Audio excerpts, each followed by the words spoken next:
Hey, what's going on, family? Welcome to another episode of the Finance Bruh, where we have real conversations with real people about money. Today, I want to talk about home ownership, right? And not in the sense of like you own your home and you're in it. I want to talk more about, those first time home buyers and you're trying to get into purchasing your own home, but you don't necessarily know what you need to do. And the thing that drove me to make this conversation or have this conversation today or put this episode out is that I'm seeing a lot of people on social media push the narrative that we need ownership, right? And I agree with that 100,000%. We all should own everything, right? However, no one's really taking the time to tell them the steps that are necessary or required for them to be able to get to the point of ownership. There's a lot of people that I've seen personally, that I've worked with and had conversations with, that think that they can jump from, not managing their finances properly, not knowing what's on their credit score is jacked up, and they think they can jump from this place of a disorganized financial situation to home ownership next month. And unfortunately, it doesn't work like that. And when they do that, they become discouraged and they think that the system's working against them. And there's steps that can be put in place to allow them to be able to purchase their home when they want it. But the problem is, first they have to put in the work and take the necessary steps to get there. And, a lot of people want to be able to do the things when they want to. And unfortunately, the world doesn't work like that. The world isn't going to necessarily bend to our will and do what we think it should do because we're special, right? A lot of us think that we're special, so things should work the way we want them to. And the quicker we're able to get over that thought and that belief, the more successful I think we'll be. So jumping into it, first let's talk about common mistakes that I see personally with clients and other people who give me calls asking about, the process to get towards home ownership. So the first thing is, people don't know that they can shop around for different mortgage rates, right? So a lot of people will get with one mortgage company and they'll have a see what they offer them and they think that's it. But actually you can shop around with different mortgage companies and lenders and see what rate best suits you. If that one place can't give it to you, you're more than welcome to go and see if someone else can give you those rates before, locking in and taking what you're presented by that one person. And I actually encourage people to shop around, see what else people are offering, because that's just going to help you have a better base and see what's out there and make sure you are getting the best deal for yourself. Secondly, there's a lot of people that wait for, whether let's say like buying a home or a car, right? There's a lot of people who I know that want to buy a home and I ask them, hey, so have you reviewed your credit? Do you know what's on it? And they'll typically know their scores, be it through whatever means they get it, which normally is Credit Karma, which I have conversations about, but that's not just for you listening. If you're looking at Credit Karma and looking at your credit scores, and then you're thinking you're about to go buy a home based off of those scores, don't do that. Go to annualcreditreport.com and get your real scores so that you know where you sit. All right. But the issue I have with this is there's a lot of people that don't want to look at their credit and they're like, oh, well, I'll wait for the lender to tell me what's wrong. That's the wrong answer. All right. Because now, not only are you putting yourself in the position to not know what's going to be on your report, if you get denied, now you don't even know why. So if they tell you, now you're just behind the Powerball. You could have saw the issues beforehand, took care of those, and made sure that you were in a prime position to make sure that you qualified for the home loan. But people aren't doing that. They're letting fear get to them. Like, what if something is wrong? And I'm gonna be honest, the time to find out that something is wrong with your credit isn't when you're sitting in front of a lender or waiting for a lender to hit you back telling you, hey, you qualify, or you don't, based off of these things on your credit report. Do yourself a favor and know what's on there beforehand so that you can take the appropriate steps to make sure you get there. And we'll talk about credit a little bit more, but another thing is that people really fail to budget properly. They think there's a lot of people that think the whole home loan will get rolled up, or all the fees associated with buying a home get rolled up into the loan, that isn't the case, right? So you have to make sure that you're budgeting properly to account for all that. Your closing fees or your closing costs. If you have appraisal fees, all these other things that pop up that you're gonna have to pay for in cash, right? But I've seen a lot of people who want to purchase a home and then, you ask, hey, how much money do you have saved? And I've had some people that only had a couple $100 saved, and it's no knock to them, everyone has to start somewhere. However, you also have to be educated on what you're trying to do, right? You can't go sit in front of a lender telling them that you want to buy a home and you only have $100 or $200 to your name in cash, right? So you got to have some type of assets to be able to cover those costs. So that's something that I want people to think about. And if you don't really know what fees can be associated with it, look up a sample loan estimate. All right, you can find those online and you can see what kind of fees are associated with home ownership so you can prepare yourself. Then, you can make the adjustments based off of the area that you live in and expectations. But I would say you need to have at least the bare minimum of the closing costs there so that you can do what you need to do. All right. But you can't have no money saved and think that you're going to be able to purchase a home, because you're going to end up in a bad situation. And 9 times out of 10, they're probably just going to tell you don't qualify still. All right. Then a lot of people just don't do their own research before trying to buy a home. They jump into the situation blindly and they're full of anxiety and they don't know what's going on. And that's really just because they didn't do the research, and this day and age, people will go on Google and look up whatever they want at any time. Why not go look up on Google what the process is for buying a home? What do you need to do? What things should you have in place? What steps should you take to make sure that you're most prepared to get approved for that home loan? Um, what do certain terms mean? What is amortization? Like all these things that people are like, I don't really know what that is. Do the research up front and figure out what it takes. See what the home buying process is like from start to finish, right? Like, hey, I should be pre-qualified or pre-approved before I go see a realtor. Well, why is that? Because they know how much money I'm gonna get, which means they can help me find a home that is most suitable to my budget, right? To what I can afford. And then on top of that, you're not going to them wasting their time telling them, hey, I want to buy a home for $60,000. I hear that a lot from realtors that I work with. People come in with these unrealistic expectations, and all of that can be curved by doing your research. But you can't sit there and get mad with the realtor or the loan originator when they telling you that you can't get what you want. When if you took, an hour or two out of your day to do some research, you would quickly realize that those things that you expect aren't realistic, especially in the area that you live in. So do some research for yourself before you try to jump into this thing so that you can go in informed and help not only yourself, but you can help the people who are supposed to be helping you be more effective. Then, we talked about, we're talking, then, want to talk about not researching and preparing for the expenses that come with home ownership, right? So a lot of people will be like, oh, I can afford the mortgage. Well, I'm cool now. But they're not thinking about the fact that now your electricity, your water, if your house is on a gas line, do you have gas? You got security. Are you have to pay for trash? Are you have to pay for someone to mow your lawn? There's all these other things that you're going to start accounting for when you have a home. Little things you have to replace like monthly or every few months, like air filters, right? Do the research for that stuff as well. What comes with home ownership? What kind of things do I need to account for in my budget now? Because you need to start planning the budget for that beforehand, right? If you know that, hey, I know that this is going to cost this much, now you can start working that in your budget. So before you even get in the home, you already started cutting some things off to make sure that you have that money available. The time to figure out that you need to make some changes isn't when you're in the house and you have all these new bills popping up and now you're behind and you're using credit, you're running your credit cards up because you aren't planning your finances properly. It's not what you want. So make sure you research what the expenses are that are going to come with home ownership. And then with that, the research as well, look up the qualifying credit scores for the type of loan you want. Are you going to do VA because you're military? Are you getting FHA? Are you getting conventional? Do you qualify for USDA? Go on Google and see what those qualifying credit scores are. That way you can remove a lot of anxiety from yourself. Hey, I know that I have a credit score that is higher than this, so I should be good. At least I know that I'm at the bare minimum of what they say I need. Now there's other things that may feed into it, I'll cover some of those things later, but that's huge. And another huge mistake, and I've actually just heard another story about this about a week or two ago, but making large purchases while you're still in the process of closing the loan, right? So there's a lot of people who, for instance, right, and I'll tell this story because this was pretty interesting, but there was a person who was 2 days from closing on his home loan, and he ended up purchasing a brand new vehicle.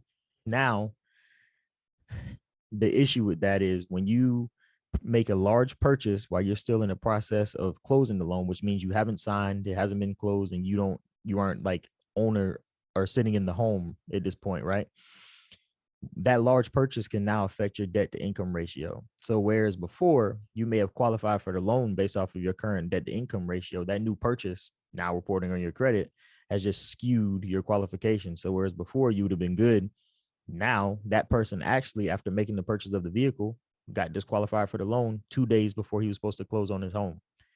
Not much you can do with that. So for the people listening, if you are about to purchase a home or you're in the process of looking at it, make sure that you do not make any large purchases, be it furniture, a car, a boat, um, anything that's going to add debt to your name. Don't do it until you are able to knock down your debt to income ratio. All right. Or until you close so that you can make sure that your debt to income ratio is still within qualification standards. Now, the next thing is I get a lot of clients and they're only concerned with their credit, right? And credit is important, but I tell people all the time, if your credit is not good, it's typically an indication that your personal finances are not good. So a lot of people will try to, do little quick fixes and all right, if I get this taken care of, get that'll qualify me. And they're trying to just fix it so it looks pretty so that they can qualify for the home without getting to the root of the issue. And I'm definitely going to have a show about this topic on its own because I think it's extremely important. And I mean, really, I got a lot to say about it. So for those of you who like listening to me, stand by for that show. But all of that is important, right? So credit is important, but even if you have a qualifying score, you still need to worry about your debt to income ratio. So even if your credit's good, you pay all your bills on time, that doesn't matter. If you have a 90% debt to income ratio, I find it hard to believe that anyone's going to loan you the money, right? And one of the questions I posed to some people one time was, hey, say I wanted to borrow some money from you, and the amount of money that I wanted to borrow from you and the amount that I would have to pay you back monthly would be more than I have left over every month after paying all my other expenses, right? So say I have $1,000 left over, but I'd have to pay you $1,500 a month. Are you going to give me that loan? It's always a very quick, very aggressive no. And then I flip the script and I say, so why would a lender do anything different? And they're like, oh, I didn't think of it that way. Yeah, if most of your money's already going to other debts, it don't matter how on time you are with your payments. You're not going to physically have enough money to pay them. Even if you do, they have to make the risk assessment that, like, hey, if times get hard and this person can no longer make payments on all their bills, are they going to choose something else? Or are they going to stop paying their mortgage? Everybody wants to get their money, right? You want to get paid, so do they. So the best way to make sure that you don't have to run in that situation, pay your debts off and then get your debt to income ratio as low as possible so that you're good to go. All right. And then we get into budgeting because, a lot of people that I see who have issues with their credit also do not budget, and they have no idea about where their money's going. They don't know what their habits are. They can't tell you, I have a lot of people, I keep my budget in my head. And I had a Marine at the time. Like I was working with him with his finances, and I was like, hey, where's your budget? He's, oh, I do it in my head. I was okay. And I asked just a quick question, like, how much do you think you spend a month eating out? He was like, oh, I know for sure, $80. Cool. Then we went and looked at his bank statements, and he actually spent more like $1,000. Right. So it's important for people to really sit down and maintain your budget. And there's a lot of people, when I say, oh, you need to maintain your budget, I get sighs and then budgeting, no one really needs to do that. But you do. There's no better way to track what you're spending than to have your budget and track your spending actively daily to make sure that you're staying within the boundaries that you set for yourself financially. So when it gets to budgeting, I have a few tips for people listening, especially when it comes to preparing for home ownership. So one being zero-based budgeting. I always recommend people use a zero-based budget. You can look that up on Google and you can see how that works. I do a webinar too monthly. So the third Thursday of every month, I'll do a preparing your finances for home ownership webinar where we'll sit down and we'll talk about how to create your budget and, things with credit and all that nature. But I do recommend using a zero-based budget because that makes sure every dollar that you have is assigned to something, which means that you won't be spending it frivolously. Um, you should also be budgeting to save money for your down payment, which I spoke about earlier. So there's a lot of times where people think that, I'm going to be just good. Now, make sure you have the money available to do that. And then if you want to do things like buy furniture and, decorations for the home and all of that, plan ahead and start saving the money for that. One of the biggest things that I don't like is the fact that people will go through all the struggle to, get their debt to income ratio down. They're paying down debts. They got their credit up. And then as soon as they get the thing that they want, be at this point a house, now they go and they put $10,000 of furniture on one credit card. Then they put another $5,000 on another credit card for, decorations and things around the house, a new grill, putting a kiddie pool in the back. And it's just like, yo, you could have now, not only are their credit cards maxed out, their credit scores dropping again because their debt to income ratio too high, their credit utilization is way too high. But you could have prevented all that just by planning ahead and taking your time. And that's another thing is time, right? So people just want to rush and it's like, I want it now. I need to do it now. I'll take all this. I'll get all this stuff handled later. That's what credit's for. That's cool. But if you're patient and you make sure that you're taking the necessary steps to put yourself in the right position, now you get in that home, it's a completely different experience. You've paid all your furniture, but it was with the cash that you saved for it. You may have bought all those nice little trinkets to decorate the home and do all that stuff, but you did it with the cash that you saved for it. So now you don't owe anyone anything. Your credit's still good to go, and you have everything in your home that you own, right? So that's something to think about when it comes to that. Then, also look for ways to start saving money if you do need to save money for these things. Do you need to sell your car and drive a cheaper car? Now, granted, in today's economy, that may be a little bit more difficult to find a cheaper vehicle, but that's just a recommendation. Not saying you got to do that, but that's just something, right? Or maybe you live on your own. Can you get a roommate to cut down on your living expenses? Could you move in with someone else to cut down on your living expenses? I say this a lot, and I'm gonna continue to say it whenever you hear me speak. It's a small time sacrifice for long-term reward, right? So can you sacrifice living with someone for 6 to 8 months so that you can save enough money to make sure that you can qualify for the home that you're going to move into? Can you sacrifice living by yourself for 6 to 8 months with a roommate so that you can make sure that you're saving enough money to do what you need to?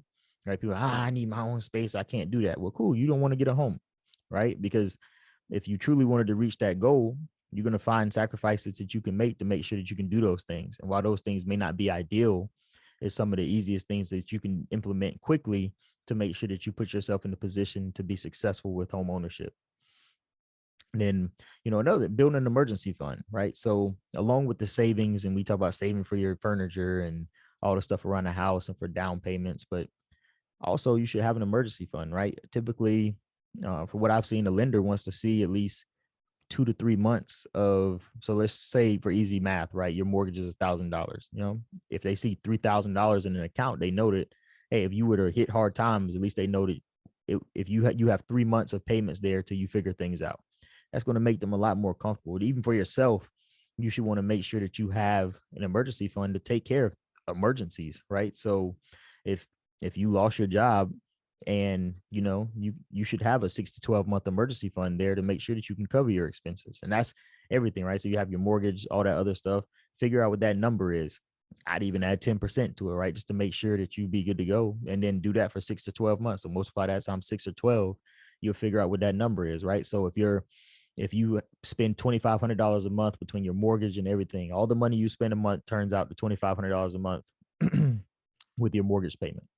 Then times 12, that's 30 grand. So if you have 30 grand saved up somewhere, now you know that if you hit hard times or COVID-20 hits now, and then people start getting laid off, you know that, hey, you have a year to figure things out, and you've taken the necessary precautions to make sure that while it's not ideal, you have a fund that can fund you for a year while you find another way to get income in for your home. And that's really what that's for. So I always tell people, make sure you have an effective emergency fund so that you can take care of things when an emergency does arise.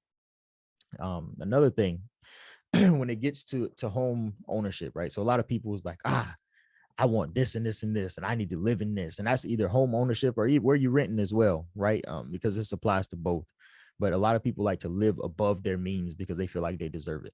It's one of the worst things you can do, right? Because typically, if you look at anyone's financial picture, the majority of their money each month goes to where they live, whether it's renting or their mortgage, right? So, with that being said, you want to make sure that that's within a realm that you can actually afford, right? I've seen some people whose living expenses were 65% of their monthly income.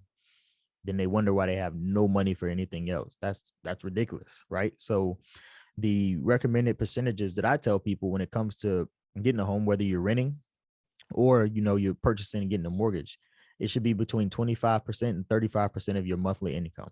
All right. So you can do that math very quickly. You whatever you make, figure out what 25% of that is, figure out what 35% of that is.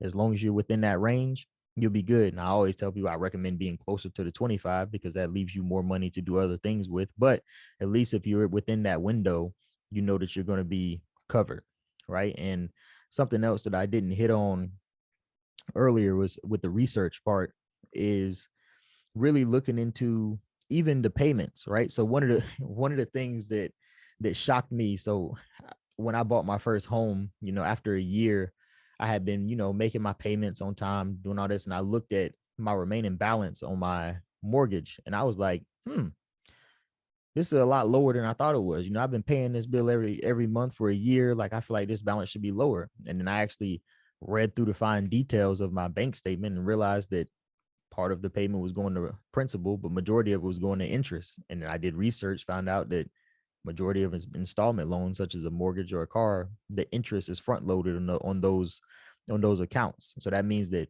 majority of your payment every month is actually going towards the interest that is accruing on that account. So you have to keep that in mind as well. Know how much of your payment is going towards interest and how much is going towards principal. All right, that's just important things to know. But also, for those of you who didn't know that, that's also something for your knowledge base, right? And that's whether we're talking about a home or we're talking about a vehicle, because your vehicle is the same way. If you haven't, look at your vehicle payments, see how much is going towards the principal and how much is going towards the interest.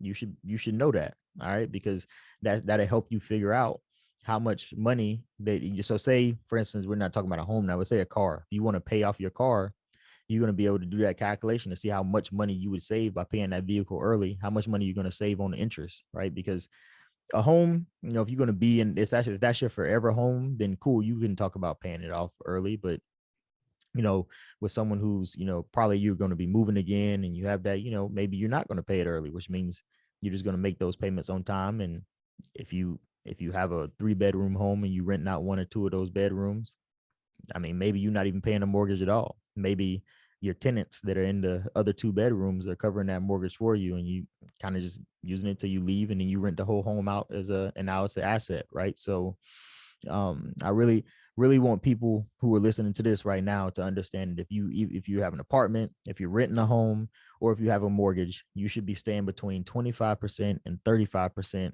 of your monthly income. That's going to make sure that you are not overspending on your home expenses and you have other money to do other things with, like pay your other bills on time, making sure that you're not missing any payments. Because if you have too much money going to one place, there's going to be a point where something else has to go, and now you're going to feel like you live in paycheck to paycheck, and should I pay this bill or this bill? No one wants to be in that position, and you can prevent yourself from being in that position by planning and preparing yourself to do so. All right, so overall, this is just something quick I feel like needed to be put out there, because once again, I do feel like everyone should own things, but we have to talk about the steps that are necessary to get there, and that starts with preparing yourself financially. You need to have a budget. You need to save enough money to cover everything from closing costs to appraisal fees to all that. You should be taking the time to save money so that you don't have to um use your credit cards, run up your credit cards to buy furniture and things for the home. The more you can plan up front, the less painful it's going to be on the back end. No one wants to move into a new home, get all this stuff, and then now you have to work for 6-8 months a year to pay down all these debts on these credit cards because you didn't take the time to plan for it. You can't even enjoy your home, right? You're sitting in here and you have all these bills that you're trying to pay. You're trying to pay down these debts, and that's no fun. right? So I encourage everyone to, if you're looking to buy a home right now, make sure you're putting these steps in place and doing the necessary things to make sure that you're in the most effective position to purchase that home and not get denied. Because at the end of the day, right, if you go and you know that you haven't done the things that you needed to do to qualify for the home, not only do you get denied, but now you have these inquiries that are on your credit report that serve no purpose because you got denied for the thing that you applied for when they pulled your credit. So now, not only that, you have this thing that brought down your score a little bit. It's things can add up very quickly to discourage you, right? So I encourage everyone to, really take a step back, be patient, which is a big thing. I'm going to say it again. Be patient. If you know you don't have all the money you need right now saved to purchase a home, don't try to jump into it just because you want to do it now. It's going to be much more effective for you to wait a little bit, get the proper steps in place, make sure you have the proper money saved, make sure that your accounts look good. If you do review your credit and you say there's an account that doesn't even belong to you on there, now you can take steps to make sure that gets removed before you go see a lender. The last thing you want to do is, one thing to get denied based off of a mistake that you made on your credit and you just have to, figure that out. It's a whole other thing when you go and you get denied for a loan just to find out that the account that you're getting denied for doesn't even belong to you. All right. So take those steps. Look at your credit. Don't be scared of it. Learn how to read it. If you don't know how to read your credit, you can reach out to me and I'll teach you how to read it. We'll go through it. I'll tell you what I see good and bad and tell you what I think you should do moving forward. All right. And then just make sure you're managing your money properly. Start saving more. Look at where your spending is. Take care of these habits now. Once again, like I said before, if your credit isn't where it needs to be, it's typically an indicator that neither are your personal finances, right? If you have missed payments, that means you have no systems in place. You don't have reminders. I know you don't have a budget. On your budget, you should have, beside whatever those bills are, you should have the date that the bill is due on there, so that when you put in how much you spent for that bill that month, you also see the date that is due.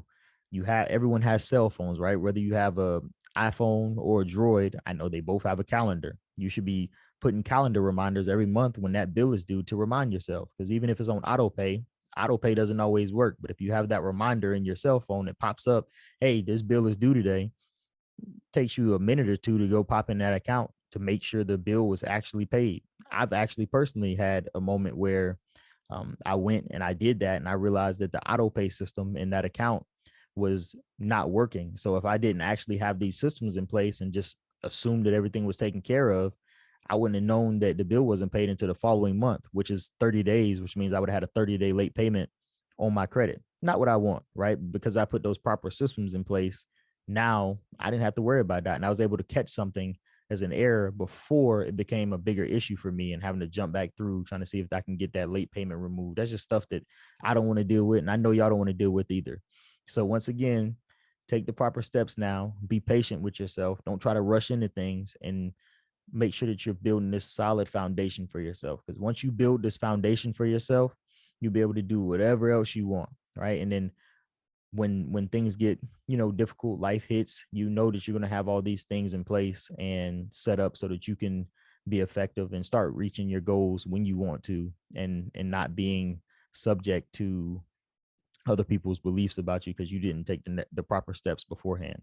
So not a long show today, but I really wanted to put this information out there, drop some hints and some tips for people who are, currently looking to purchase a home or wanting to buy a home. It's not you go from point A to point D, right? There's steps in between. So let's just all encourage each other to make sure that we're making the proper steps, seek information from people, ask questions. Don't be the person that feels like you know it all or that you don't have to ask questions, because that's only going to come back to bite you in the end. Be humble enough to go ask people what you need to do, figure it out so that you can make sure you're putting your best foot forward at all times. Thank you for listening to the Finance Bruh. If you feel like this episode has added value to you today, then please be sure to go to Amazon and purchase a copy of my book, The End the Smoker Mindset. You can also go to my website at www.endthesmoker.com and sign up for my budgeting course. You can also find more information on my financial coaching and credit repair services. And if you really want to help support the brand, you can also purchase some merchandise. Let people know what End the Smoker is about. All right. I hope to see you next week. Let's get in the smoke.